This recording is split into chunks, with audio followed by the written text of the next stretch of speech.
family of God.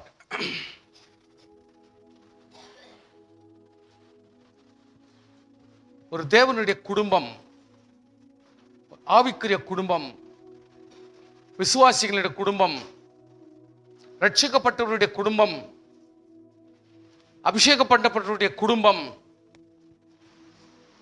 எப்படிப்பட்ட குடும்பமாக இருக்க வேண்டும்?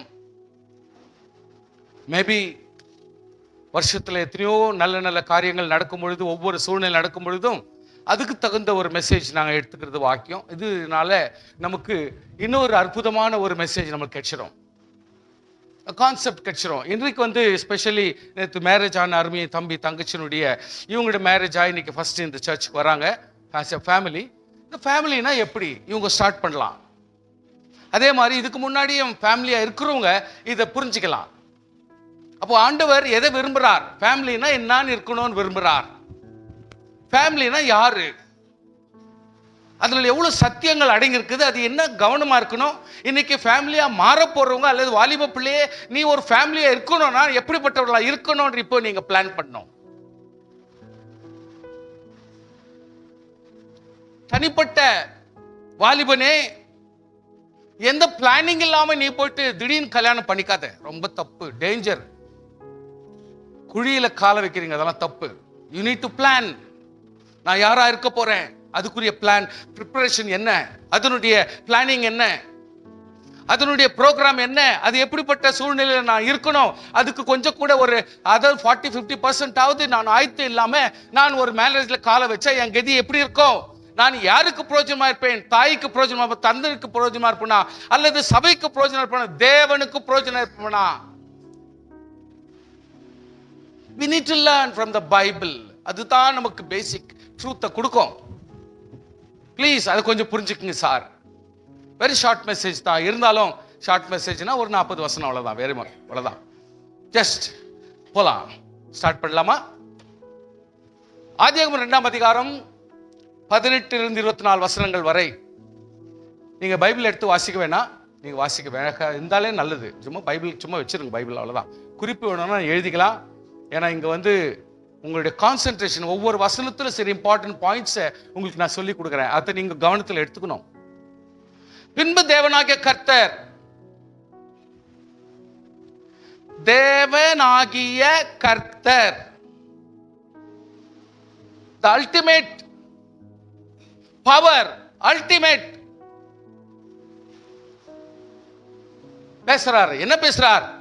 மனுஷன் தனிமையாக இருப்பது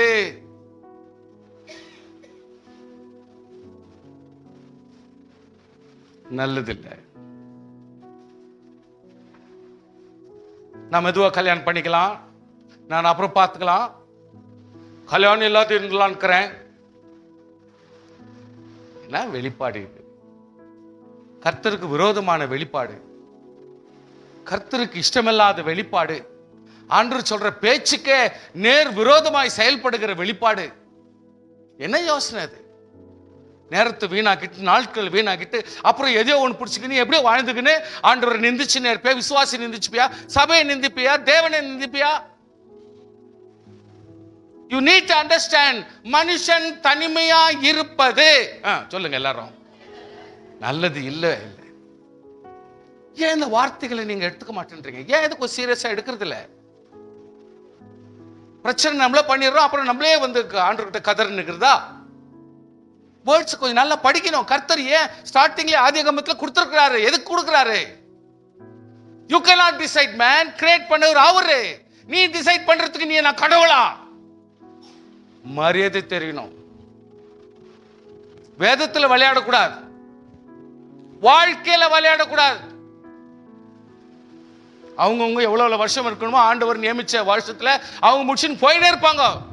ஏன் அவங்க உனக்காக குப்பை கொட்டி இருக்கணுமா காலமெல்லாம்? உன் வாழ்க்கையை நீ யோசித்து பார். நீ என்ன செய்யணும் யோசித்து பார். ஒப்புக்கொடு, கர்த்தருக்கு சரண்டர் பண்ணு. கர்த்தர் நேர்மையாய் காரியங்களை செய்து முடிப்பார். வெளிப்பாடு இல்லையா, தரிசனம் இல்லையா, சொப்பனை இல்லையா, ஆவியானவர் இல்லையா, மகிமை இல்லையா, வேதம் இல்லையா, புத்தகம் இல்லையா, பைபிள் இல்லையா, சபை இல்லையா, இல்ல உங்க அப்பா தான் இல்லையா, உங்க அம்மா தான் இல்லையா, செத்தா போயிட்டாங்க. ஏன் கொஞ்சம் புத்தியில ஓட்ட மாட்டேன்றீங்க? நீங்களே தீர்மானம் பண்ணிக்கிறதா, நீங்களே ஒண்டியாவே யோசித்துக்கிறதா, நீங்களே தனியாவே யோசிப்பீங்களா? இதுதான் ஜபமா? தனி ஜபமா? இந்த விஷயத்தை தனி ஜபம் பண்ணுவீங்களா? நியாயமானது தனி ஜபத்துல பண்ண மாட்டீங்களா? யோசிங்க. we are not alert. வயசுக்கு வந்து சொல்றதுக்கு தெரியுது இல்ல, ஜபிக்க தெரியுமா? வெளிப்பாடு வந்துச்சா? சொப்பனம் வருதா? தரிசனம் வருதா? தீர்க்கதரிசனம் பேசுகிறீங்களா? ஒவ்வொரு நாள் அற்புதத்தை பார்க்கறீங்களா? ஆண்டவர் தரிசனத்தை கேட்கறீங்களா? இதெல்லாம் இல்லைன்னா எங்கிருந்து நமக்கு ஒரு அபிவிருத்தின்றது வரும்? சும்மா வயசாயிட்டா போதுமா? திங்க் பண்ணுங்க சார், ப்ளீஸ் திங்க் பண்ணுங்க. கேட்டலாக் எவ்வளவு அருமையா கொடுத்து வச்சுக்கிறாங்களே. காலாகாலம் வித்தியாசமான பாயிண்ட்ஸ்ல சொல்லி கொடுத்து தான் இருக்கிறோம். குடும்பம் எப்படி? இப்ப நீ சொல்ற மாதிரி எல்லாரும் அதே மாதிரி ஆயிட்டான்னா என்ன கதி? உலக கதி எப்படிதான்? இல்ல விசுவாசின் கதி தான் எப்படியா? சொல்லுங்க. உங்களை மாதிரி எல்லாரும் ஆயிட்டாங்கன்னாக்கா இப்போ குடும்பம், இனிமேல் கிறிஸ்தவ சமுதாயம் என்ன கதி ஆகும்? குடும்பம் என்ன ஆகும்? அப்போ உங்க அப்பாக்கு என்ன பதில் சொல்ல போற? உங்க அம்மாக்கு என்ன பதில் சொல்ல? உன்னை பெத்தவங்களுக்கு நீ என்ன உத்தரவாதம் கொடுக்க போற? Be careful. இஷ்டத்துக்கெல்லாம் நீ பிஹேவ் பண்ணக்கூடாது. தனிமையா இருப்பது, மரியாதையா சொல்றாரு ஆண்டவர். நல்லது இல்லை சார். எவ்வளவு ரெஸ்பெக்டா சொல்றாரு. நல்லது இல்லை. புரிஞ்சுக்கணும். early age you need to understand, you need to work for it. அதுக்காக நீ செயல்படுத்தணும். கண்டபடி வச்சிருக்கிறது, there is no system. படிக்க வைக்கிறாங்க, வேலைக்கு அனுப்புறது இல்லை. படிக்க வைக்கிறாங்க, இதை செய்யறது இல்லை. அதை விட்டா இதை விட்டுற உட்காந்து வேதனைப்படுறாங்க. why? நீ கர்த்தருடைய பிள்ளை தானே. இது நடத்த அது நடத்த இது போய் போய் போய் போராடி மேற்கொள்ளணும். எல்லாமே தானா வந்து தட்டில் உட்காராது சார். எல்லாமே வந்து உட்காராது. உங்க அம்மாவை ஏமாத்தலாம், நீ உங்க அப்பாவை ஏமாத்தலாம், ஆண்டவரை ஏமாத்த முடியாது. எவ்வளவு நாளைக்கு ஏமாத்தி வீட்டுல உட்காந்துக்கின்னு நீ தண்டசோரா உட்காந்து இருக்கிற, பல நேரத்தில் ஏமாத்துற. அவங்க தான் ஏமாறுறவங்க. ஏன்னா புள்ளேன்றது கர்சனையில உட்காந்து இருக்கிறாங்க அவங்க. புரிஞ்சுக்கோங்க ப்ளீஸ். கர்த்தர் சும்மா இருக்க மாட்டார். நீதி உள்ளவர் நீதியா செயல்படுவார். அவருக்கு பதில் சொல்லித்தான் ஆகணும் சார். தன்மையா இருப்பது நல்லதல்ல. பட் என்ன அது? கவனியம்மா, தங்கச்சி கவனிக்க. ஏற்ற துணை அவனுக்கு உண்டாக்குவேன். வார்த்தையை வச்சு பேசுங்க, ஜபிங்க. வார்த்தையை வச்சு ஜபிங்க. ஆதியாகமத்தில் எதுக்கு ஸ்டார்டிங்ல கொடுத்து வச்சுக்கிறாங்க? ஏற்ற துணை ஆண்டவர் உண்டாக்குவேன் என்று சொன்னார். வேர் இஸ் த துணை? கேளுங்க, கேளுங்க சார்.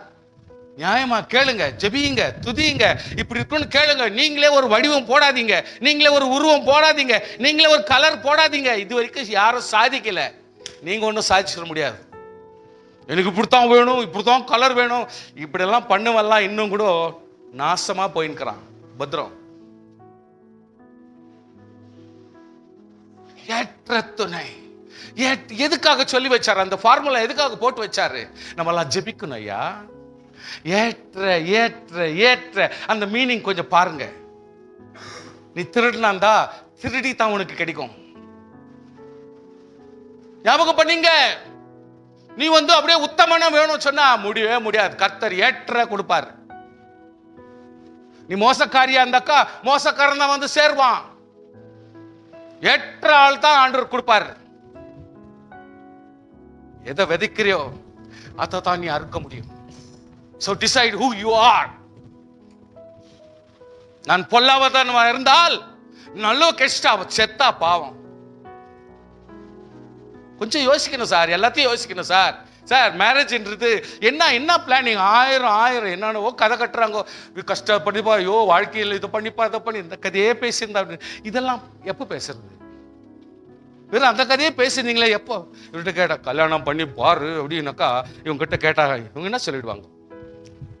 கல்யாணம் பண்ணதே வேற ஒருத்தர், இவங்க என்ன பண்ணாங்க? பண்ணவங்களே அங்கே உட்காந்துக்கிறாங்க. ஈஸி சேர் கிடைக்காத பிளாஸ்டிக் சேர்ல உட்காந்துக்கிறாங்க. யோசனை பண்ணுங்க.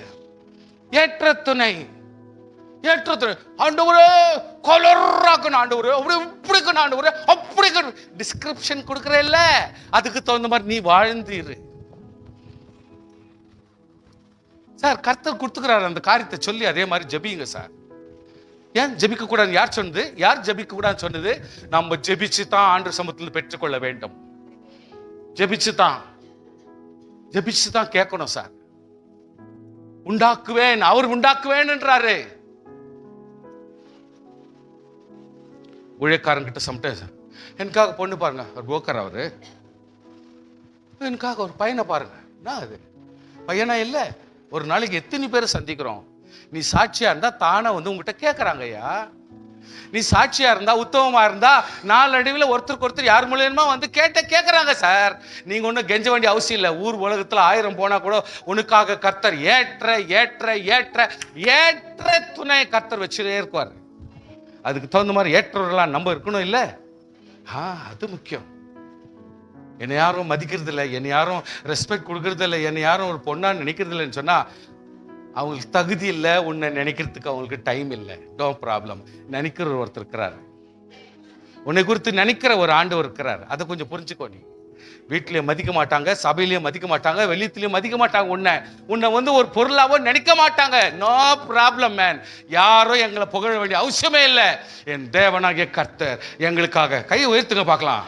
வாலிப பொண்ணுங்களை எல்லாம் கை உயர்த்துங்க. ஏற்ற துணை கர்த்தர் உண்டாக்குவார். அவ்வளவுதான். ஆண்டவர் உண்டாக்குறாங்க. உண்டாக்குறவர் அவரு, ரட்சித்தவர் அவரு. அவருக்கு தான் அருமை தருது, அவர் செய்வார். நம்மளுக்கே நம்ம வறுமை தருது. நம்ம ஒன்றும் செய்யலையே. நம்ம ஒரு பேசுறதுக்கு மட்டும் தான் தெரியும், காய் துப்புறது மட்டும் தான் தெரியும், மூஞ்ச காட்டுறது மட்டும் தான் தெரியும், ஒரு மாதிரி இலக்காரமா செய்யறதுக்கு மட்டும் தான் நம்மளுக்கு கத்துருக்கிறோம். சுவாசிங் கொஞ்சம் கவனமா இருக்கணும். தேவனாகிய கர்த்தர் வெளியின் சகல வித மிருகங்களையும் ஆகாயத்து சகல வித பறவைகளையும் மண்ணில் உருவாக்கி ஆதாம் அவைகளுக்கு என்ன பேரிட என்ற இடத்துல கொண்டு போனார். அந்த எந்தெந்த ஜீவத்துக்கு ஆதாம் எந்தெந்த பேரிட்டானோ அவைகளை பேரிடாயிற்று. Very good. அப்படியே ஆதாம் சகல வித நாட்டு மிருகங்களுக்கும் ஆகாயத்து பறவைகளுக்கும் சகல காட்டு மிருகங்களுக்கும் பேரிட்டான். ரைட். ஆதாமுக்கோ ஏற்ற துணை இன்னும் காணப்படுது. See, a synchronizing word, a referral word. கர்த்தர் மறுபடியும் ரெஃபரல் கொடுக்கிறார். என்னது? ஆதாமுக்கு ஏற்ற துணை இன்னும் கிடைக்கல என்றார். கிடைக்கல தானே? ஜெபம் பண்ற. இதை வெளியே சொல்ல வேண்டிய அவசியம் இல்லை. வெளியே சொல்ற கதை இல்லை. பர்சனல் ஜெபத்துல செய்ய வேண்டிய விஷயம். கர்த்தர் செய்வார். சில பேர் வர்றதெல்லாம் இது வேணாம் இவங்க மனசுல எத்தையோ வச்சுருக்கிறது. வர்றதெல்லாம் வானா சொல்லிக்கின்னு அப்புறம் யோசிக்கிறது. 3வது வந்துச்சு, அதே செலக்ட் பண்ணிட்டு நல்லா இருந்துச்சு. 5வது வந்துச்சு, அதே நான் எஸ்ன்ட்டு நல்லா இருக்குது. மனசுலே வச்சுன்னு இப்போ அவஸ்தப்பட்டுங்க, டென்ஷன் பண்ணி நிற்பாங்க. இதுல கொஞ்சம் தண்ணி எட்டுனாடி கொண்டாடுற இரு. இது அந்த டென்ஷன், இந்த டென்ஷன் இல்லை. ஸ்தோத்திரம். பேச மாட்டேன்றீங்களே சில பேர். ஏன்னா யோசனை உக்காந்து சேர்ல தான் உட்காந்துக்கிறாங்க. யோசனை பண்ணுகிறது 4வது வந்துச்ச இதை யோசனை இருக்கிறாங்க. அதனால இவங்களுக்கு யோசனை, இதம்மா இங்கேயே இப்படி உட்காந்துக்கிறிய, நாஸ்டா வந்துச்சு, சாப்பிடுமா. சாப்பிட்றேன் இரு. இது வேற அப்படின்னு. இது வந்து 4வது பிரச்சனை. அதுதான் இப்போ ஓடி நிற்கிறது அவங்க மைண்ட்ல. சுவாசியை ஆண்டவர் சொல்றார், ஏற்ற துணை உனக்கு வர்ற வரைக்கும் ஆண்டவர் என்ன நம்ம சொல்லிருப்பாரு, ஆதாமுக்கோ ஏற்ற துணை வரமாட்டேன்றீங்க, ஃபாலோ பண்ண மாட்டேன்றீங்க. இன்னும் கர்த்தர் உன்னை பத்தி சொல்லுவார் ஆண்டவர், உங்களுக்கோ இன்னும் ஏற்ற துணை காணப்படவில்லை. கர்த்தர் சொல்லினே இருப்பாரு. ஏன்னா அதை ரெஃபர் கொடுத்துனே இருப்பாரு. ஆண்டவர் ரெஃபரன்ஸ் கொடுத்துனே இருப்பாரு. உனக்கு நல்லது ஆகிற வரைக்கும் கர்த்தர் ரெஃபரன்ஸ் கொடுத்துனே இருப்பாரு. ஏன் புரிஞ்சுக்க மாட்டேன்றீங்க? அப்பொழுது தேவனாகிய கர்த்தர் ஆதாமுக்கு அயர்ந்த நித்திரை வர பண்ணினார். நித்திரை அடைந்தான். எல்லாரும் என்ன சந்தோஷப்படுறீங்களா? நம்மளுக்கு பொண்ணு கிடைக்கலன்னா பேசாம தூங்கிடணும். தூங்கிட்டா கர்த்தர் பக்கா ஒரு அருமையான பொண்ணை கொண்டாடுவார். இதனுடைய அர்த்தம் என்னன்னா, ஆவிக்குள்ளாக என்னுடைய சொந்த எண்ணத்தையும் சொந்த நோக்கத்தையும் சொந்த இஷ்டத்தையும் சொந்த பிரியத்தையும் எல்லாவித உலக பிரகாரமான இந்த சூழ்நிலை எல்லாத்தையும் மறந்து அயர்ந்த ஆவிக்குரிய ஜெபத்திலே அப்ப ஆண்டவராகிய கர்த்தர் உனக்குரிய ஏற்ற துணை எதுன்னு சொல்லிட்டு அவர் மூஞ்ச மட்டும் பார்க்க மாட்டாரு, அவர் உள்ளத்தை பார்ப்பார். ஆண்டவராகிய கர்த்தர் தேர்ந்தெடுக்கிற ஏற்ற துணையினுடைய உள்ளத்தையும் எப்படிப்பட்ட வாழ்க்கை உனக்கு கொடுப்பாங்கன்னு அதெல்லாத்தையும் பார்த்து தான் கர்த்தர் ஒருத்தர் தேர்ந்தெடுப்பார்.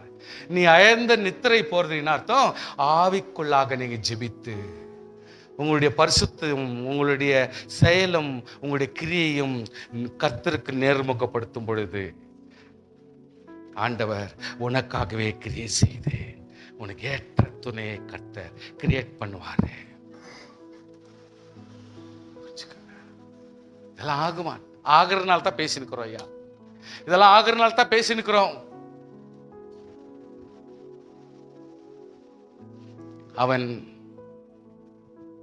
விலா எலும்பில் ஒன்றை எடுத்து அந்த இடத்தை சதையினால் அடைத்தார். நல்ல கவனிங்க ப்ளீஸ், ஆவிக்குரிய சத்தியத்தை கொஞ்சம் கவனிங்க. கர்த்தர்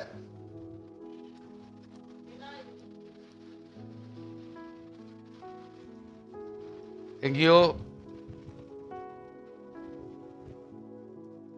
யாரோ ஒரு உனக்கு ஏற்ற ஒரு துணை எங்கேயோ ஒருத்தர் இருப்பார்னா அவங்கிட்ட இருக்கிற ஒரு எலும்பை கர்த்தர் காணாம போக வைக்கிற கர்த்தர்.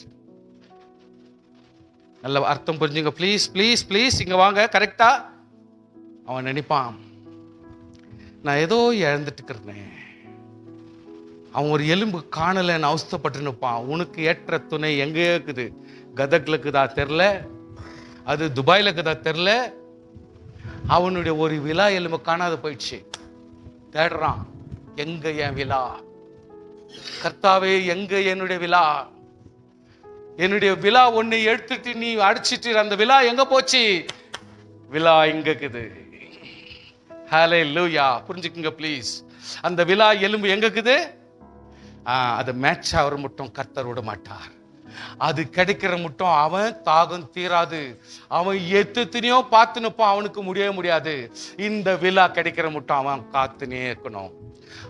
தாகம் அவனுக்கு அதிகமா வரும், ஏக்கம் அதிகமா வரும். ஐயோ எனக்கு ஏத்தவங்க வரலையே. எப்படி? எஸ்தர் கிடைக்கிற மட்டும் ஆகாஸ்வேருக்கு ஒரு திருப்தி வராது. அந்த எஸ்தர் வர்ற வரைக்கும் அவன் 100 இல்லை 200 பெண்களை பார்த்தா கூட அந்த இடத்துல ஒரு திருப்தி வர கர்த்தர் விட மாட்டார். அந்த விழா காணாத போனதுனால அந்த விழா 7 இடம் ஃபில் அப்புறம் ஆகிற வரைக்கும் அவன் ஏக்கம் இருந்துக்கினே இருக்கும். கர்த்தர் கொண்டு வந்து சேர்ப்பார், கர்த்தர் கொண்டு வந்து சேர்ப்பார். ஹல்லேலூயா. கர்த்தர் கொண்டு வந்து சேர்ப்பார். தேவனாகிய கர்த்தர் தான் மனுஷனில் எடுத்த விழா எங்க போச்சு? விழா எங்க போச்சு? மனுஷியாக உருவாக்கி ஒரு இடத்துல ரெடியாக்குது. அது அவளை மனுஷனிடத்திற்கு ஆவியானவர் கொண்டு வருவார். மனுஷன் கொண்டு வர்றது இல்லையா? ஸ்தோத்திரம் ஸ்தோத்திரம் ஐயா. சொந்தக்கார் கொண்டு வர்றது இல்ல, ஆவியானவர் தான் யாரு மூலமான ஏவி கொண்டு வருவார். அந்த கான்செப்டை கொஞ்சம் புரிஞ்சுக்கணும் நீங்க. You need to understand. ஒரு விழா அவனுக்கு காணாத போச்சு, அவன் காத்து நிற்பான். என்னுடைய விழா எங்க? என்னுடைய விழா எங்க? கர்த்தராகிய தேவன் அந்த விழாவுக்கு ஈக்குவலான ஒரு மனுஷியை கர்த்தர் உருவாக்கி ஆவியானவர் கொண்டு வந்து சேர்ப்பார். அப்பதான் அவன் சொல்லுவான், என் எலும்பில் எலும்பு, என் மாம்சத்தில் மாம்சம், என் எலும்பில் மாமிசத்தில். அப்போ உன் மாம்சத்தை நீ காரித்துப்பியா? உன் மாம்சத்தையே மரியாதையில் அதை பேசுவியா? கேவலமா பேசுவியா நீ? சொல்லுங்க, பொறுமை இல்லையா? தாழ்மைன்றது கிடையாது. நீ பண்ற அட்டகாசு இவ்வளவு அவ்வளவா இல்லையே. சொல்லுங்க, திங்க் பண்ணுங்க சார். ஆண்டவருடைய ஃபேமிலியை பத்தி பேசினுக்கிறேன் நானு. திங்க் பண்ணுங்க. இவள் மனுஷனில் எடுக்கப்பட்டபடியினாலே மனுஷி எனப்படுவாள். நம்ம என்ன வாசிக்கிறோம்? ஒரே ஒரு வசனம், இத்தனை நிமித்து புருஷன் தன் தகப்பனையும் தாயை விட்டு மனைவியோடு சேர்ந்திருப்பான். அந்த வார்த்தை கேட்கறதுக்கே எனக்கு சங்கடமாக்குது. அதான் பெருசா எடுத்து பீத்துறாங்க. தாயும் தகப்பனு மறந்துடுவா சொல்லிருக்கிறாரு இங்க. ஐயா, தாயும் தகப்பனு மறக்கிறதா கதையா இங்க? இந்த வசனங்கள்லாம் எனக்கு சொல்றதுக்கு கூசம். தாயும் தகப்பனும் உன்னை கைவிட்டாலும் தேவனாகிய கர்த்தர் கைவிட மாட்டார். தயவு செய்து அந்த வசனத்தை மனசுல வச்சுங்க, வெளியில சொல்லாதீங்க. அசிங்கமாக்கும். எந்த தாய் உன்னை கைவிட்டு இருக்காங்க, எந்த தகப்பன் கைவிட்டு இருக்காங்க, பொல்லாதவர்களே இருந்தா கூட நம்ம விட்டு கொடுக்கறது இல்லையே, அப்படி செய்யுமே. இந்த வசனம் கூட அப்படித்தான். புருஷனும் தன் தகப்பனையும் தாயை விட்டு மனைவியோடு சேர்ந்திருப்பார். அதனால தான் எப்பனா ஒரு வாட்டி போய் அம்மா பார்த்துட்டு வரேன், அவளுக்கு தெரியாதே போய் பார்த்துட்டு வரேன். என்னையா ஜபம், என்னையா ஆவி, என்னையா அபிஷேகம்? ஏன் ஏன் திருட்டுத்தனமா பண்றீங்க? ஹல்லேலூயா. கொஞ்சம் யோசி செய்யுங்க. என் எலும்பில் எலும்பும் மாமிசத்தில் மாமிசம். நான் ஒரு குத்துனா கூட சுருக்குன்னு உனக்கு நோவணும். சின்ன வேதனை இருந்தா கூட உனக்கு அது பாதிக்கணும், உனக்கு பாதிக்கணும். இதுதான் குடும்பம், இதுதான் மனைவி, இதுதான் கணவன். பாதிக்கணும். சமரசம் ஆகிற மட்டும் 5 நிமிஷம் 10 நிமிஷம் நீ டிலே பண்ணக்கூடாது. அப்படியானா நீ சூப்பரான பிசாசு. அவ்வளவு நேரம் தாக்குப்பட்டு 2 நாளா நான் பேசுறதே இல்லைங்க. தயவுசெய்து பைபிள் எல்லாம் வச்சுட்டு போயினே இருங்க. அங்க அது கதை. எப்படி இதெல்லாம் கதை? ஸோ சம்டைம்ஸ் நம்மெல்லாம் சும்மா, அதாவது பிராக்டிக்கலா வாழணுங்க. நம்மெல்லாம் பைபிள் படிச்சுன்னு போறதெல்லாம் இல்லை, வாழணும் நம்ம. அவர்கள் ஒரே மாமிசமா இருப்பார்கள். ஆண்டவர் என்ன சொல்லிட்டாரு? எல்லாரும் சொல்லுங்க தயவு செய்து. அவர்கள் ஒரே மாமிசமா இருப்பார்கள். பாருங்க, நல்லா கவனிங்க சார். இப்போ இவங்களுடைய கை சும்மா கிள்னா, ஏமா உன்கிட்ட சொல்லுங்க. இப்போ அவர் உன் கையில நகத்துல இப்படி கிள்ளுனா என்ன ஆகும்? சத்தமா சொல்லுமா. அவங்க வலிக்குதான் என்னன்னு தெரியல. உனக்கு வலிக்காதுன்றாங்க. நேத்தான் கல்யாணம் ஆச்சு, அதனால இன்னைக்கெல்லாம் வலிக்காதான். என்னன்ற தெரியுங்களா? வசனத்தை நீங்க கொஞ்சம் புரியணும் சார். சார் சார் சார் ஒரே மாமிசமா இருப்பார்கள் அப்படின்னா என்ன அர்த்தம்? வசனம் சும்மா கடகடன்னு படிக்க கூடாது.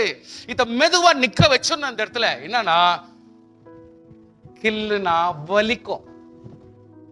எப்படி கில்லுனா? சொல்லுங்க, எல்லாரும் சொல்லுங்க. கில்லுனா அந்த மாமிசம் வாயில பேசுற வருஷ கணக்குல இருக்குது. ஆனா ஆண்டவர் நன்றாரு பிராக்டிக்கலா இந்த சரீரத்தை ஒரே சரீரம் மாம்சமா இருக்கோன்றாரு, கரியா இருக்கோன்றாரு.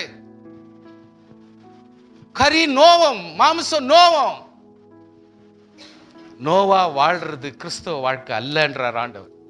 வசனத்தை கொஞ்சம் கிளியரா நம்ம படிச்சுக்கணும். ஒரு மாமிசம் பாதிக்கிற அளவுக்கு நம்ம வேதனையா வாழக்கூடாது. ஒரு மனுஷனை பாதிக்கிற அளவுக்கு ஏன் பாதிக்கிற? ஐயா, நான் என்ன வாயில தான் சொன்னேன், நான் எங்க அடிச்சேன், நான் என்ன பண்ணேன்? ஐயா, நீ அடிச்சதுனால, நீ பேசின பேச்சுக்கு தான் 4 நாள் சோர்த்துண்டல அவங்க. தெரியுங்களா? தெரியாதயா? தெரியுதா? இப்ப தெரியுதா? ஆனோ இன்னும் இவ்வளவு வருஷம் பொறுத்து கூட அத நினைச்சு அவங்க சில நேரத்துல சாப்பிடாம சரீரத்தை நாசம் பண்ணிக்கிறாங்க. அதுக்கு பொறுப்பு யாரு? நீதான். அப்போ மாம்சத்தை பாதிச்சது யாரு? Family sir. இது ஃபேமிலி ரொம்ப இம்பார்ட்டன்ட்.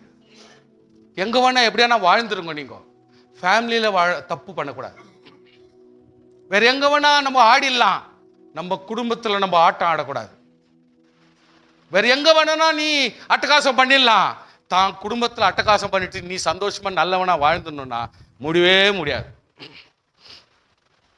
முடியாது. கொஞ்சம் யோசிங்க. ரொம்ப அது பீங்காம் பாத்திரம், கிளாஸ் பாத்திரம். அது நீ நினைச்ச மாதிரி ஸ்டீல் பாத்திரம் இல்ல. அது சொட்டை விழுந்துட்டு அப்படியே உட்காந்துக்கிறதுக்கு. இது பீங்காம் பாத்திரம் இல்ல, ஒரு கிளாஸ் பாத்திரம். உடஞ்சிரும் பழுக்குன்னு. நீ என்ன அரால்டேட் என்னன்னா போட்டு அட்ஜஸ்ட் பண்ணினே இருக்கிற இவ்வளவு வருஷம் நடக்கல தெரியுமா? நானவோ நல்லவோ மாதிரி நடிக்கிறோம், என்னென்னவோ நல்லவோ மாதிரி நடிக்கிறோம், என்னென்னவோ நடிக்கிறோம், ஒன்னும் நடக்கல. பாத்தீங்களா? கிளாஸ் ஒஞ்சிச்சு. நீ எவ்வளவு அட்ஜஸ்ட் பண்ணி ஒட்ட வச்சா கூட இதெல்லாம் ஒட்டுறது இல்லை. சொன்னதுதான். ஏன்னா அபிஷேகம் இருக்குதுங்க, தேவ வல்லமை இருக்குது, தேவனுடைய வார்த்தை இருக்குது. அதனால நம்ம ரொம்ப கேர்ஃபுல்லா இருக்கணும், ரொம்ப உஷாராக்கணும். சோ கர்த்தருடைய பிள்ளைகள் எப்பொழுதுமே இந்த இடத்துல பாருங்க, பிசிக்கல் ஸ்பிரிச்சுவல் பர்த் இந்த இடத்துல கொண்டாடுறாங்க. ஜெனிசஸ் 1:27-28. பின்பு தேவன் பூமியானது ஜாதி ஜாதியான ஜீவ ஜந்துக்களாகிய நாட்டு மிருகங்களையும் ஊரும் பிராணிகளையும் காட்டு மிருகங்களையும் ஜாதி ஜாதியான பிறக்கப்பட்டது என்றார். அப்படியே ஆயிற்று. தேவன் பூமியில் ஜாதியான காட்டு மிருகங்களையும் ஜாதியான மிருகங்களையும் நாட்டு மிருகங்களையும் பூமியிலும் பிராணிகளையும் எல்லாவற்றையும் உண்டாக்கினார், நல்லதற்கென்றார். ஆனால் தேவன் நமது சாயலாகவும், பாருங்க, ஆதாமும் உருவாக்கிட்டார், ஏவாலும் உருவாக்கிட்டார், கொண்டாண்டாரு, புருஷன் புரிஞ்சதை கொண்டாந்து வச்சுட்டாரு. ஆனா இப்ப இதுக்கு ஒரு மெருகு விட்டுறாரு, இதுக்கு ஒரு டெக்கரேஷன் போடுறாரு, இதுக்கு ஒரு அழகு சேர்க்கிறாரு. அந்த அழகுனா என்னது? அவருடைய சாயல், அவருடைய ரூபம். மனுஷனை என்ன பண்ணிடுறாரு? தேவ சாயலாக மாற்றுறார், தேவனுடைய ரூபமாக மாற்றுறார். ஸ்தோத்திரம் பண்ணுங்க பார்க்கலாம். தேவனுடைய ரூபமாக மாற்றுறார், அவருடைய சாயலாக மாற்றுறார். சோ இதுக்கும் மேலாக கர்த்தர் தேவ சாயலாக மனுஷனை சிருஷ்டித்தார். அவனை தேவ சாயலாகவே சிருஷ்டித்தார், ஆணும் பெண்ணுமாகவே அவர்களை சிருஷ்டித்தார். பின்பு தேவனை நோக்கி நம்ம என்ன பண்ணுமா? பலுகி பலுகி, whether it's you are new married or திருமணமாகி 10 வருஷம் 20 வருஷம் 30 வருஷம் ஆனா கூட கவலைப்படாதீங்க. நம்ம திருத்திக்கலாம், சரி பண்ணிக்கலாம், மாற்றிக்கலாம். நம்முடைய தவறுகளை ஒப்புக்கொள்ளலாம், கர்த்தருக்குள் சரிப்படுத்திக் கொள்ளலாம், அன்று சமூகத்தில் கேட்கலாம். கர்த்தர் கிருபையா இரக்கம் செய்கிற தேவன். நீங்கள் பலுகி பெருகி பூமியை நிரப்பணும். ஏன்னா பூமி நிரம்பல. ஐயா, பூமி நிரம்பல. ஜபத்துல நிரம்பல, உபவாசத்துல நிரம்பல, அன்புல நிரம்பல, ஆசீர்வாதத்துல நிரம்பல, மன்னிக்கிறதுல நிரம்பல.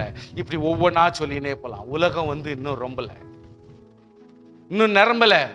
கர்த்தர் சொல்றார், நீ நிரப்பணும். ஒரு ஆவிக்குள்ள பிள்ளை தான் நிரப்ப முடியும். ஒரு ஆவிக்குரிய பிள்ளை தான் ஆவிக்குரிய காரியங்களினால நிரப்ப முடியும். அதனால பூமி வெறுமையா தான் இருக்கும். கர்த்தர் சொல்றாரு, நீங்கள் ஆவிக்குரிய பிள்ளைகள் இந்த உலகத்தை அன்பினாலே நிரப்ப வேண்டும். ஹல்லேலூயா. ஆசீர்வாதத்துல நிரப்ப வேண்டும், சமாதானத்தை நிரப்ப வேண்டும், அன்பினாலே நிரப்ப வேண்டும், ஆறுதலால் நிரப்ப வேண்டும். ஸ்தோத்திரம். ஹல்லேலூயா. குடும்பத்தை ஆறுதலால் நிரப்ப வேண்டும், சமாதானத்தை நிரப்ப வேண்டும். இப்படி ஆண்டவர் அதை கீழ்ப்படுத்தி சமுத்திரத்தின் மச்சங்களையும் ஆகாயத்து பறவைகளையும் பூமியில் நடமாடுகிற சகல ஜீவ ஜந்துக்களையும் ஆண்டு கொள்ளுங்கள். Take a conquer. ஆண்டவர் ஆதிக்க செலுத்தும்படி சொல்லுகிறார். அன்பிலே ஆதிக்க செலுத்துங்கள், ஆவியிலே ஆதிக்க செலுத்துங்கள், தேவனுடைய மகிமையிலே ஆதிக்க செலுத்துங்கள், சமாதானத்திலே ஆதிக்கம் செலுத்துங்கள், மன்னித்து கொண்டே இருங்கள், ஆதிக்கம் செலுத்துங்கள். So we have to conquer this world. ஒரு மனுஷனை விசுவாசியை கான்கர் பண்ணோம்னா நம்ம மன்னிக்கணும். ஒரு விசுவாசி ஒரு கணவனை கான்கர் பண்ணோம்னா அன்பு செலுத்தணும்.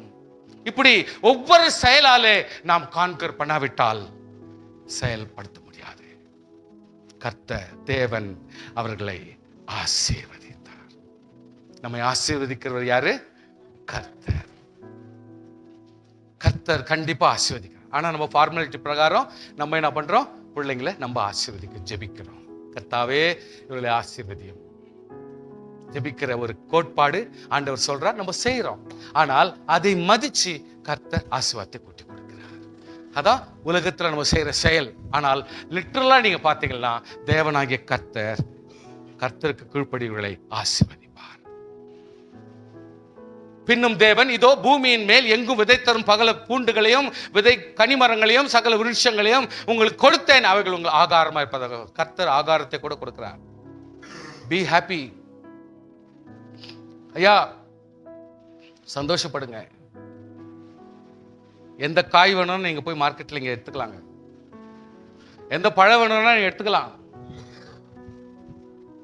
ஆனா எத்தனையோ நாடுகள் ஒவ்வொரு பொருளுக்காக ஏங்கி காத்து கொண்டிருக்கிறது தெரியுமா? இன்னைக்கு கேரளால இருந்து காலையில 4 மணி 3 மணிக்கு ஃபிளைட் போனாதான் இன்னைக்கு சவுதி அரேபியாவிலும் இந்த மிடில் ஈஸ்ட்ல இருக்கிற இடத்துல ஒரு கருவேப்பிலை கொத்தமல்லி கூட போய் சேரணும்னா ஒரு ஃபிளைட்ல தான் போய் சேர முடியும். சத்தியங்கள் சிலதெல்லாம் கேட்டுக்குங்க, சிலதெல்லாம் ஜெனரல் நாலேஜ் கேட்டுக்குங்க. மார்னிங் ஃபிளைட்ஸ்ல போயிட்டு அங்க சேர்ந்தாதான் அங்க ஒரு கொத்தமல்லி கருவேப்பிலையும் அவங்க வாங்கிட்டு போக முடியும். எல்லாமே போய் சேரணும். புரிஞ்சுக்குங்க, மாடர்னைஸ் ஆயிடுச்சு, எல்லாம் ஆயிடுச்சு. ஆனா இந்த மாதிரி ஆகலையா? இன்னும் எங்கேயும் தான் இருக்கிறாங்க சில விஷயத்துக்காக. சொல்லுங்க. கர்த்தர் நமக்காக ஆகாரத்தை கொடுத்திருக்கிறார். அந்த ஆகாரத்திலே கர்த்தர் நமக்கு எவ்வளவு அனுகூலத்தை கொடுத்திருக்கிறார் பாருங்க. அல்லேலூயா. ஃப்ரீடம். இந்த தக்காளி வேணும், அந்த தக்காளி, அந்த காய் வேணும், இந்த காய், ஒரு காயில இன்னொரு காய், கம்மி காசுல வேணும்னா அது கூட காய்க்குது. எல்லாத்துலயும் காய். ஒன்னும் கிடைக்கல உங்களுக்கு, முடிவே இல்லைன்னா ஹோட்டல் போயிடுங்க. நீங்க சாப்பிடாத காயெல்லாம் ஹோட்டல்ல கிடைச்சிரும். ஒரு சவுத் இந்தியன் மீல்ஸ் வாங்கிடுங்க, நீங்க சாப்பிடாத காயெல்லாம் அந்த மீல்ஸ்ல கொடுத்துட்றாங்க அவங்களே, நீங்க சாப்பிடலாம். ஸ்பிரிச்சுவல் பர்த், ஆவிக்குரிய சரீர பிரகாரமான பிறப்பு கர்த்தர் உண்டாக்கினார். ஆணும் பெண்ணுமாக வருவாங்க, கரெக்ட். பட் இப்போ ஸ்பிரிச்சுவல் பர்த் எப்படின்னா, கர்த்தர் யாக்கோபுக்கு இறங்கி பின்னும் இஸ்ரவேலை தெரிந்து கொண்டு கர்த்தர் என்ன பண்றாரு? யாக்கோபை என்னுடைய பிள்ளை அப்படின்னு தெரிஞ்சுக்கிறார். நெக்ஸ்ட், அவன் அப்படியே எடுத்துக்காதபடி அவனை கர்த்தர் மாற்றுறார். நீ இஸ்ரவேலாக மாற்று, ஒரு ஸ்பிரிச்சுவல் பர்சனாக, ஒரு மாற்றப்பட்டவனாக, ஒரு தேர்ந்தெடுக்கப்பட்டவனாக, ஜெபத்திலே மேற்கொண்டவனாக, தேவ சமூகத்தில் காத்திருந்தவனாக, உபவாசித்தவனாக, கர்த்தர் சமூகத்துல டேரி மீட்டிங்ல அப்படியே இருந்து காலை வரைக்கும் ஆசீர்வாதத்தை கிடைக்கிற வரைக்கும் விட மாட்டேன் காத்திருந்த ஒரு ஆவிக்குரிய பிள்ளையை கர்த்தராக மாற்றுகிறார். உலக பிரகாரமான ஒரு சரீர பிரகார மனுஷன், ரைட். ஆனால் இப்பொழுது ஆவிக்குரிய பிரகாரமான மனுஷனாய் கர்த்தர் மாற்றுகிறார்.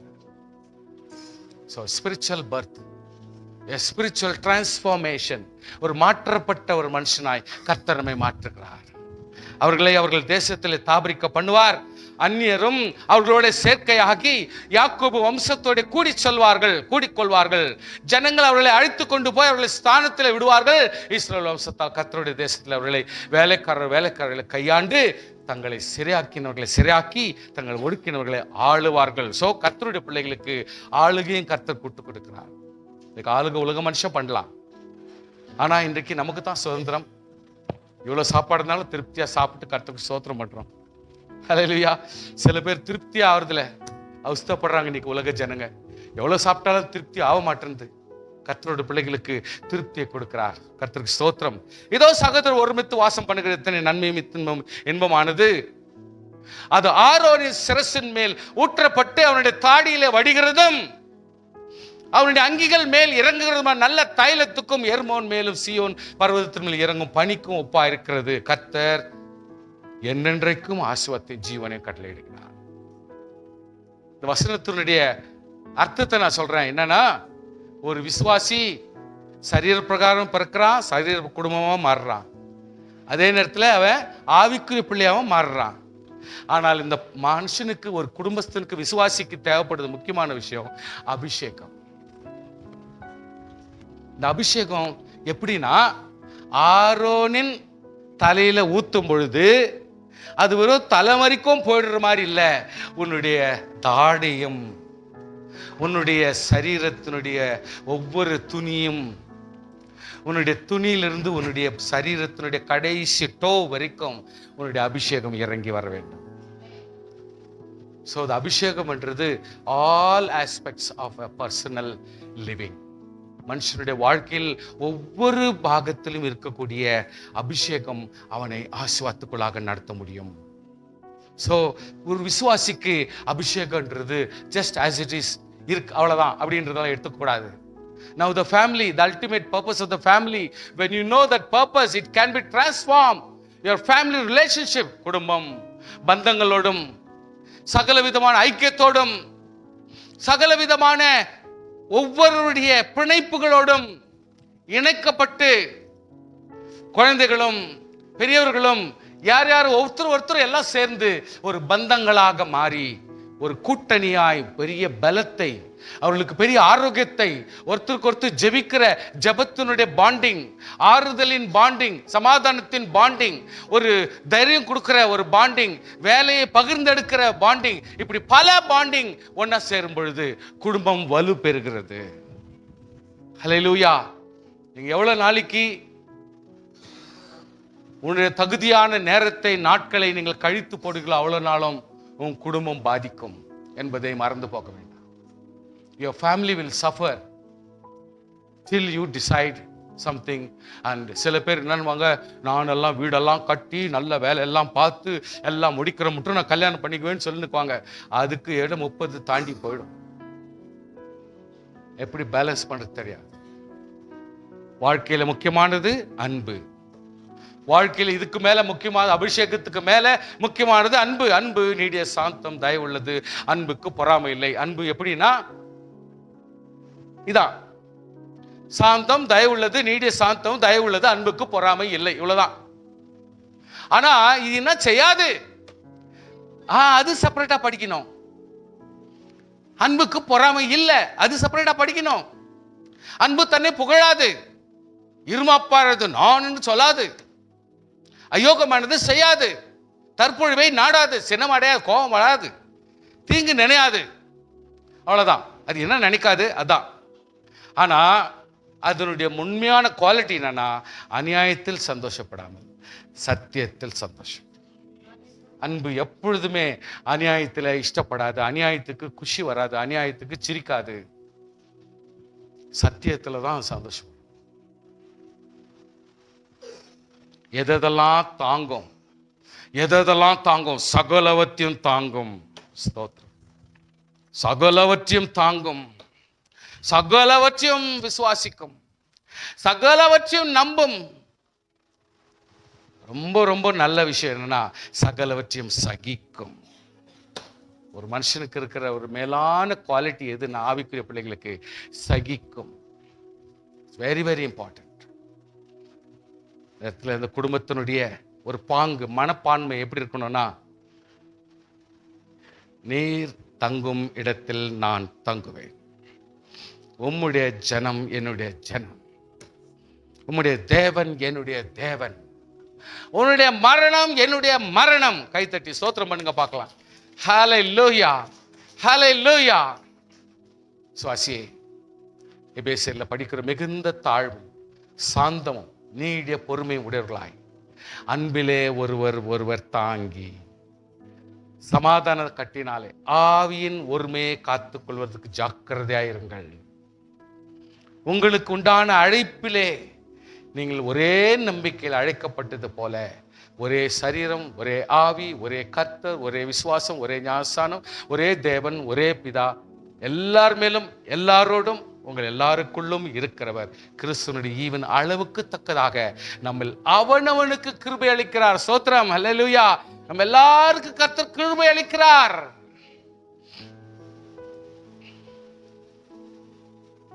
ஒரு வீடு தனக்குத்தானே விரோதமாக பிரிந்திருந்தால் அந்த வீடு நிலைக்க மாட்டாதே. நான் இப்படிதான் பண்ணுவேன், நான் இப்படிதான் பேசுவேன், நான் இப்படிதான் பழக்கம், எனக்கு இப்படித்தான், இதெல்லாம் கிறிஸ்துவ குடும்பத்தில் வரக்கூடாது. எல்லாரோட அட்ஜஸ்ட் ஆகி போகணும், அவங்களோட அட்ஜஸ்ட் ஆகி போகணும். நான் இப்படிதான் பண்ணுவேன், இப்படிதான் பேசுவேன், நான் இப்படிதான் சொல்லுவேன், நான் இதான் என்னுடைய கதை, அதெல்லாம் பண்ணக்கூடாது. கேட்டுக்கலாம், என்னால் முடியல, என்னால் ஆகலை, கொஞ்சம் ஹெல்ப் பண்ணுவேன்னு கேட்டுக்கலாம்.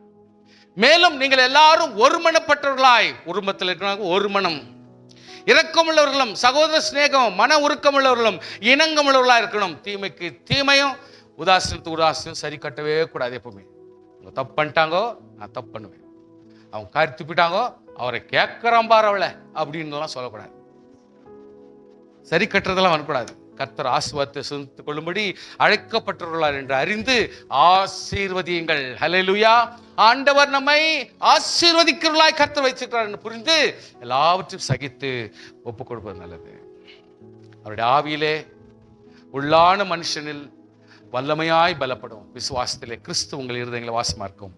நீங்கள் அன்பிலே வேறொன்று நிலைக்குள்ளாகி பரிசுத்த ஆண்களோடு கூட கிறிஸ்துவனுடைய அன்பின் அகலம், ஆழம், நீளம், உயரம் என்னதென்று உணர்ந்து அறிவிக்கட்டாத அந்த அன்பை அறிந்து கொள்ள வல்லவர்களாய் தேவனுடைய சகல பரிபூர்ணத்தினாலும் நிறையப்படவும் ஸ்தோத்திரம் ஸ்தோத்திரம் அனுக்கிரகம் நாம் பெற்றுக்கொள்ள வேண்டும். ஹல்லேலூயா. ஒவ்வொரு புருஷனுக்கும் கிறிஸ்து தலையா இருக்கிறார். சோ நம்ம யோசிக்கணும், நான் வீட்டு லீடர், குடும்பத்தினுடைய லீடர், வெரி குட். ஆனால் உனக்கு ஒரு லீடர் இருக்கிறாரு, அவர் தான் தேவன். அதை மனசுல வச்சுக்கணும். ஸ்திரீக்கு புருஷன் தான் தலை. இருக்கணும். சார் அப்படி இல்லை சார், என்ன பண்றது சார்? இருக்க வையுங்க. அதனால தான் இன்னைக்கு குடும்பத்துங்களை சில நேரத்தில் ஒரு கணவன்மார்களுக்கு சரியான ஒரு மரியாதையும் அந்த இடத்துல ஒரு அந்தஸ்தும் அந்த ஒரு அதிகாரமும் ஏன் வர்றது இல்லைன்னா, பிகாஸ் அவங்க அதுக்கு தகுதியாய் மாறணும். சோ இன்றைக்கு ஸ்திரீமார்களும் அவங்களுக்கு அடிபணிந்து இருக்கணும். கிறிஸ்துக்கு தேவன் தலையா இருக்கிறார், கிறிஸ்துவுக்கே தேவன் தலையா இருக்கிறார். இதெல்லாம் நம்ம அறிய வேண்டும் என்று கர்த்தர் இருக்கார். கிறிஸ்துவ ஃபேமிலியில நமக்கு இது, கிறிஸ்துவ குடும்பத்துக்கு எது தேவை, எது முக்கியம் அப்படின்றதான் நான் பேசியிருக்கிறேன். ஆகையால் நீங்கள் தேவனால் தெரிந்து கொள்கிற பரிசுத்தரும் பிரியமாய் உருக்கமான இரக்கத்தையும் தயவையும் மனத்தாழ்மையும் சாந்தத்தையும் நீங்கள் பொறுமையும் தரித்துக் கொண்டு ஒருவரை ஒருவர் தாங்கி, ஒருவர் பேரில் குறைபாடுகள் உண்டானால் கிறிஸ்து மன்னித்தது போல நீங்களும் மன்னித்து பூர்ண சற்குணத்தின் கட்டாகி அன்பை தரித்துக் கொள்ளுங்கள். தேவ வசனம் உங்கள் இருதயங்கள் ஆழக்கடவது. கர்த்தருடைய வசனம் தான் தேவ சமாதானம் உங்கள் உள்ளத்தை ஆளணும். இதற்கென்றே நீங்கள் ஒரே சரீரம் அழைக்கப்பட்டவர்கள். இந்த இடத்துல ஒரு ரொம்ப வசதியா சொல்றது, நன்றி அறிதல் உள்ளவர்களாயும் இருங்கள்.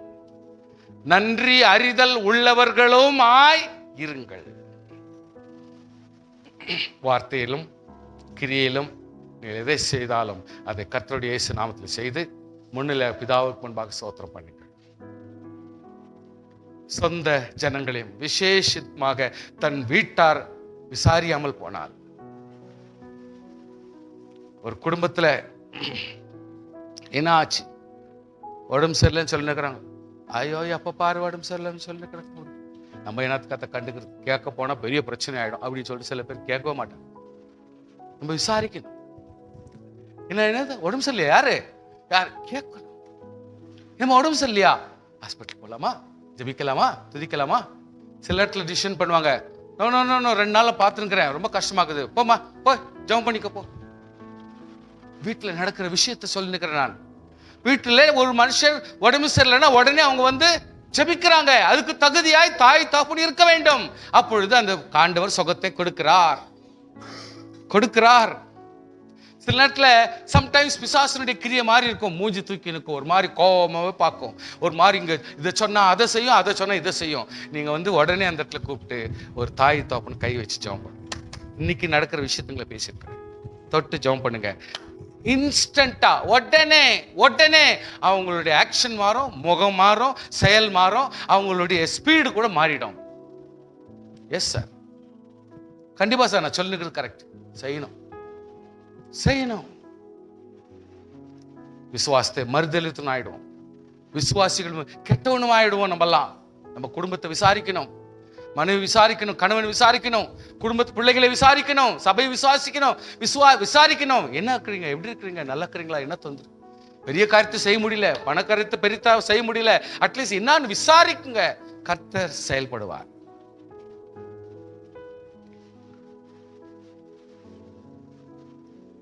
உங்கள் வாழ்க்கையில நன்மை உண்டாகணும்னா பாருங்க, ஒரு சூத்திரம், ஒரு ஃபார்முலா, ஒரு தியரம் இங்க ஆண்டவர் சொல்லி கொடுக்கிறாரு. உன் வாழ்க்கையில நன்மை உண்டாகணும்னா, யாராலும் நன்மைக்காக ஜெபம் பண்ணிக்கிறீங்களோ, இல்ல பூமியில வாழ்நாள் நான் நீடித்த நாட்களாய் வாழணும்னு நினைச்சா ஒண்ணு செய்யுங்க, உங்கள் தகப்பனையும் தாயையும் கனம் பண்ணு. பாருங்க, இந்த சீக்ரெட் அந்த காலத்துல இருந்து கர்த்தர் நிறைய இடத்துல போட்டு வச்சுக்கிறாரு. அதெல்லாம் சும்மா அப்படியே கணக்கில் எடுத்துன்னு போயினே இருக்கிறோம், அவ்வளோதான். அது பெருசாவே எடுத்துக்கிறது இல்லை. நீங்க அதை கொஞ்சம் இம்பார்ட்டன்ஸ் கொடுத்து பாருங்க. தாயின் தகப்பனை கனப்படுத்தி பாருங்க, ரெஸ்பெக்ட் கொடுங்க, எல்லா விஷயத்துக்கும் இம்பார்ட்டன்ஸ் கொடுங்க, அவங்களுக்கு ஒரு மரியாதை கொடுங்க. அவங்க இப்படி போறப்போ ஒரு மகிமை போற மாதிரி நினைங்க. இங்க போறப்போ தேவ அதிசயம் ஒன்று போயின்னுக்குது, இங்க வரப்போ இது தேவனுடைய அபிஷேகம் போயின்னுக்கிறாங்க அப்படின்னு நினைச்சு பாருங்க. சும்மா அவங்கள தொடுங்க. அவங்க வாழ்க்கையில எப்படியாவது உங்களை ஆசீர்வதிக்கணும்னு நினைக்கிறாங்க.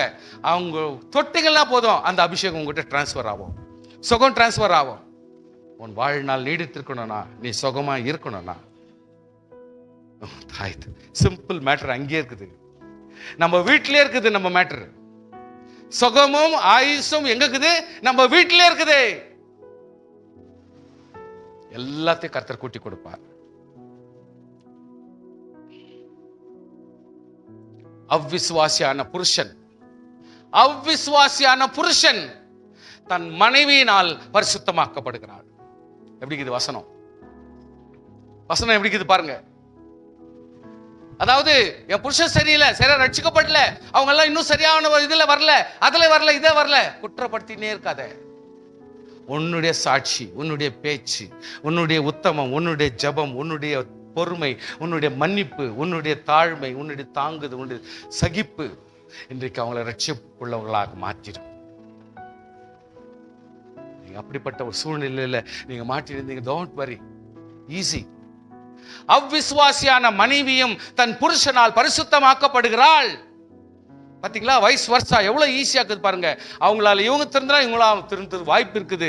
Only thing you need to balance very very every instance, ஒவ்வொரு இன்ஸ்டன்ஸ்லயும் நீங்க பேலன்ஸ் பண்ணணும். டைம் இல்லை, போற கடைசி வசனம், கடைசி வசனம். ஆகையால் நீங்கள் இனி அந்நியரும் பரதேசிகளுமாய் இல்லாமல் பரிசுத்தவான்களே ஒரே நகரத்தாரும் தேவனுடைய வீட்டாருமாய் இருந்து அப்போஸ்தலர் தீர்க்கதரிசிகள் என்னுடைய அஸ்திபாரத்திலே கட்டப்பட்டவர்களுமாய் இருக்கிறீர்கள். அதற்கு இயேசு தாமே மூலைக்கல்லா இருக்கிறார். அவர் மேல் மாளிகை முழுவதும் இசைவாய் இணைக்கப்பட்டு கர்த்தருக்குள் பரிசுத்த ஆலயமாக எழும்புகிறது. ஒவ்வொரு குடும்பம் அப்படிதான் எழும்புது, ஒவ்வொரு குடும்பம் எழும்புது. அவர் மேல் நீங்களும் ஆவியினாலே தேவனுடைய வாசஸ்தலமாக கூட்டி கட்டப்பட்டு வருகிறீர்கள். குடும்பம், கிறிஸ்துவ குடும்பம் சிம்பிளா கொஞ்சோண்டு தான் வேணும் சொல்லிட்டு இவ்வளவு மட்டும் தான் எடுத்துக்கிறேன். விசுவாசிகள் பலப்படுங்க. விசுவாசி குடும்பம், குடும்பம் எப்படிப்பட்ட ஆவிக்குரிய குடும்பம். ஒரு குடும்பம்னா எப்படி பிகின் பண்ணலாம், பிகின் பண்ணுவங்க ஒருவேளை எப்படி கண்டினியூ பண்ணலாம், இந்த கர்த்தர் நமக்கு இறக்க செய்வார். ஸ்தோத்திரம் பண்ணுவோம். ஹல்லேலூயா, ஹல்லேலூயா. ஜெபிப்போம், ஜெபிப்போம். கர்த்தாவே மக்கு நன்றி ராஜா. இந்த காலவெளியில கூட ஆவியான நம்மோடு இடைப்பட்டு கொண்டிருந்தார். ஹல்லேலூயா. கர்த்தருடைய பிள்ளைகளுடைய குடும்பம், ஒரு ரட்சிக்கப்பட்டதான கர்த்தருடைய பிள்ளையுடைய குடும்பம். ஹல்லேலூயா. தேவனால் தெரிந்து கொள்ளப்பட்ட ஒரு குடும்பம், தேவனால் அபிஷேகம் பண்ணப்பட்டதான ஒரு குடும்பம் எப்படி இருக்கணும், எப்படிப்பட்ட நிலைமையில எப்படிப்பட்ட கிரியைகளை செய்யணும் சொல்ற அந்த காலவெளியில நம்ம பார்த்தோம். ஆதி ஆகமத்துல கர்த்தர் ஏற்ற துணியை உண்டாக்குவேன் என்று சொல்லி அவர் ஆதாமுக்கு ஏற்ற துணியை உண்டாக்கினது போல அருமையான கர்த்தருடைய பிள்ளைய குடும்பமாக இருக்கிறதான கர்த்தருடைய பிள்ளைகளை உங்களுக்கு கர்த்தர் ஏற்ற துணியை கொடுத்திருக்கிறார். ஏற்ற துணியை கர்த்தர் கொடுத்திருக்கிறார். அந்த ஏற்ற துணை இருவரும் இணைக்கப்பட்டு தேவ மகிமை நிறைவேற்றுகிற பிள்ளைகளாக நாம் காணப்பட வேண்டும். தேவனுடைய கிருபையை, தேவனுடைய மகிமையை வெளிப்படுத்துகிற பிள்ளைகளா இருக்க வேண்டும். எங்கேயோ ஒரு ஆதாம் இருந்த ஏவாள் இருந்தாங்க. அந்த ஆதாமுக்குள்ள இருந்த எலும்பை தேடி கண்டுபிடிச்சு உங்களை கர்த்தர் ஒரு குடும்பமாக இணைத்து வைத்திருக்கிறார். ஏன் தெரியுமா? கர்த்தரோடு இணைப்பு பேசும்படியாய், கர்த்தரோடு கூட தொடர்பில் இருக்கும்படியாய், தேவனோடு கூட ரகசியங்களை பேசும்படியாய். ஆதாம் ஏவாள் ஏதேன் தோட்டத்தில் இருக்கிற வழியில சாயங்கால வழியில தேவனாகிய கர்த்தர் அந்த தோட்டத்துக்குள்ள வந்து அவர்களோடு இடைப்பட்டது போல அருமையான கர்த்தருடைய பிள்ளைகளே உங்கள் குடும்பத்திலே கர்த்தர் வந்து உங்களோடு இடைப்படும்படியாய் ஆவியானவர் விரும்புகிறார். அன்றைக்கு கடந்து வந்த கர்த்தர் இன்றைக்கு உங்கள் குடும்பத்தில் வரும்படியாய் விரும்புகிறார். இன்றைக்கு உங்களோடு கூட ரகசியங்களை வெளிப்படுத்தும்படியா விரும்புகிறார். இன்றைக்கு உங்களோடு கூட தேவ சித்தத்தை வெளிப்படுத்தும்படியா விரும்புகிறார். ஆதாம் ஏவாள் ஒளிச்சது போல நீங்க ஒளிய வேண்டாம். தேவ சித்தத்துல வந்து காத்திருங்க. தேவன் வரும்போது எஸ் ஆண்டவரே என்று சொல்லி அவரோடு கூட இணைங்க, அவரோடு கூட பேச நீங்களும் தகுதியுள்ள பிள்ளைகளாக மாற வேண்டும். அதுக்கு அந்த குடும்பம் ரட்சிக்கப்பட்டதான ஒரு குடும்பத்துல அன்புதான் முக்கியமானது, அன்பே பிரதானமானது என்று சொல்லி பார்க்கிறோம். அந்த அன்பிலே நிலைத்திருக்க, அன்பு சகலத்தையும் தாங்கும், அன்பு சகலத்தையும் சகிக்கும், அன்பு சகலத்தையும் மன்னிக்கும். அன்பே அன்பே அன்பே அன்பு ஒன்று இருந்தா குடும்பமே தேவனுக்கு மகிமையுள்ள சாட்சியாக விளங்கு. கர்த்தருடைய பிள்ளையே ஹல்லேலூயா. எல்லாரும் ஜெபிக்கலாமா? எல்லாரும் ஜெபிக்கலாமா? குடும்பத்துல சில குறைபாடுகள் வரத்தான் செய்யும், சில குறைச்ச குறைச்சல்கள் இருக்கதான் செய்யும். சில சரீரத்துல பலவீனங்கள் இருக்கதான் செய்யும். நம்மோட பரலோகத்துல இல்ல, நம்ம எல்லாம் உலகத்துல இருக்கிறோம். பண நெருக்கடி வரும், சில துக்கங்கள் வரும், சில வேதனைகள் வரும். ஆனா அந்த குடும்பத்துக்குள்ள தேவன் இருக்கிறார் என்பதை மறந்துடாதீங்க. அந்த குடும்பத்துக்குள்ள கர்த்தர் வாசமா இருக்கிறார் என்பதை மறந்துடாதீங்க. இன்னொன்னு நாம் ஞாபகத்துல வச்சுக்கணும், அந்த ஆதாம் ஏவாளுடைய ஏதேன் தோட்டத்துக்குள்ள கட்ட மத்த மாதிரி உன் குடும்பத்துல கூட கட்ட வருகிறார் அல்லவா? சாபத்தீடானது ஒன்று வைக்க வேண்டாம். தேவனை துக்கப்படுத்துற காரியங்கள் உன் குடும்பத்துல வேண்டாம். தேவனை அவமதிக்கிற காரியங்கள் உன் குடும்பத்துல வைக்க வேண்டாம். கர்த்தருடைய பிள்ளைகளே, நம் ஜாக்கிரதையாக இருக்க வேண்டும், மிகவும் கவனமாக இருக்க வேண்டும். கர்த்தருடைய பிள்ளைகள் பேசுகிறதை ஆவியானவர் கூர்ந்து கவனிக்கிறார் என்று சொல்லி வசனத்துல வாசிக்கிறோம். உன் குடும்பத்துல தேவையில்லாத காரியங்களை பேச வேண்டாம். உன் குடும்பத்துல மற்றவர்களை அவமதிக்க பேச்சுகளை பேச வேண்டாம். ஏன்னா உன் குடும்பத்துல ஆவியானவர் உலாவுகிறார். உன் குடும்பத்துல ஆவியானவர் உலாவுகிறார். இதுதான் கர்த்தருடைய பிள்ளைகளுடைய குடும்பம். ஹalleluya, ஹalleluya. நம்முடைய குடும்பத்தை ரொம்ப நம்ம கவனமாய் பார்த்து கட்டி தேவனுக்கு மகிமையுள்ள சாட்சியுள்ள குடும்பமா நாம் வைத்துக் கொள்ள வேண்டும். அப்படிப்பட்ட குடும்பங்கள் தான் இந்த சபையில ஒன்று சேர்ந்திருக்கிறது. இந்த சபையில அப்படிப்பட்ட குடும்பங்கள் ஒன்று சேரும் பொழுது தேவன் பரலோகத்திலிருந்து இந்த சபைக்குள்ள கடந்து வருகிறார். தேவனாகிய கர்த்தர் சாலமோன் தேவாலயத்தில் இறங்கின வண்ணமாய் நம்முடைய சபையில கூட கர்த்தர் இறங்குகிறவராய் இருக்கிறார். அவர் கடந்து வந்து உங்களை ஆசீர்வதிப்பார். அவர் கடந்து வந்து உங்களை விடுதலை ஆக்குவார். அவர் வந்து உங்களை பலப்படுத்துவார். நம்முடைய தேவன் எவ்வளவு பெரியவர் பார்த்தீங்களா? நம்முடைய தேவன் நம்மை ஆசீர்வதிக்கிற தேவன், நம்மை ஆசீர்வதிக்கிற தேவன். இந்த காலவழியில கூட நம்மை ஆசீர்வதிக்கிற தேவன். இந்த காலவழியில உங்க பலவீனங்களை மாற்றுகிற தேவன். அருமையான கர்த்தருடைய பிள்ளையே, இன்னும் திருமணமாகாதவர்கள் ஏற்ற துணைக்காய் ஜெபிங்க.